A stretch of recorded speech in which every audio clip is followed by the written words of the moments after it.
एक महत्त्वाची breaking news अशी की वाघोली परिसरात असणाऱ्या किड्झी प्री स्कूलमध्ये सिलेंडरचा स्फोट झालाय। काल संध्याकाळच्या सुमारास ही घटना घडली आहे। सुट्टीचा दिवस असल्यानं मोठा अनर्थ टळला।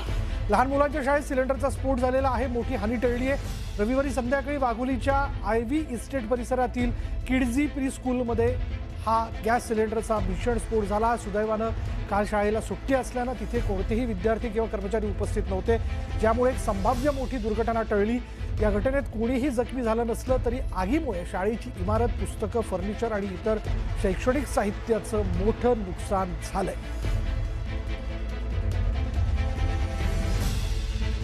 ही ती दृश्य आहेत वाघोलीतली ही प्री स्कूल म्हणजे किड्झी प्री स्कूल, ज्या ठिकाणी काल स्फोट झाला। सिलेंडरचा हा स्फोट नेमका कशामुळे झाला याचा तपास केला जातोय, पण ज्यावेळेस हा स्फोट झाला तेव्हा तिथं आजूबाजूलाच असणाऱ्या रहिवासी इमारतीच्या गॅलरीतनं ही दृश्य घेण्यात आलेली आहेत, जी आपण न्यूज 18 मराठीच्या स्क्रीनवर बघताय।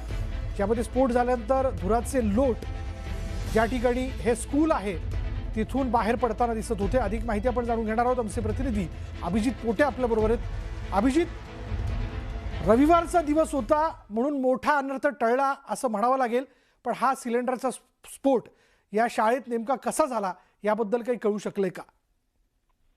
विशाल, शाळा प्रशासनाकडून जी माहिती आली आहे ना, की जो सिलेंडरचा पाईप असतो तो लीक झाल्याने हा स्फोट झाल्याचं सांगितलं जात आहे।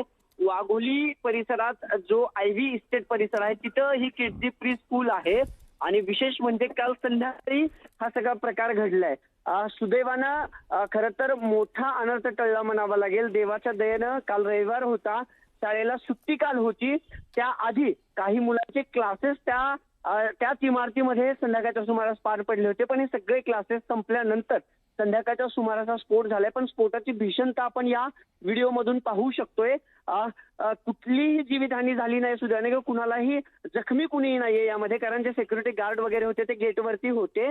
पण शाळेच्या इमारतीचं, लायब्ररीचं मोठं नुकसान झालंय। ज्या वस्तू शाळेत होत्या किंवा जी पुस्तकं शाळेत होती ती अक्षरशः जळून खाक झाल्या, कारण त्याच्या 15 ते 20 मिनिट आग या सगळ्या इमारतीच्या काही भागांना लागली होती। अग्निशमन दलाच्या जवानांकडून वेळेत नियंत्रण आणण्यात आलं, पण प्रश्न हाच उद्भवतो की लहान मुलांच्या शाळेत एवढा हलगर्जीपणा कसं काय केला जाऊ शकतो? बरोबर अभिजित, धन्यवाद या सगळ्या माहितीबद्दल।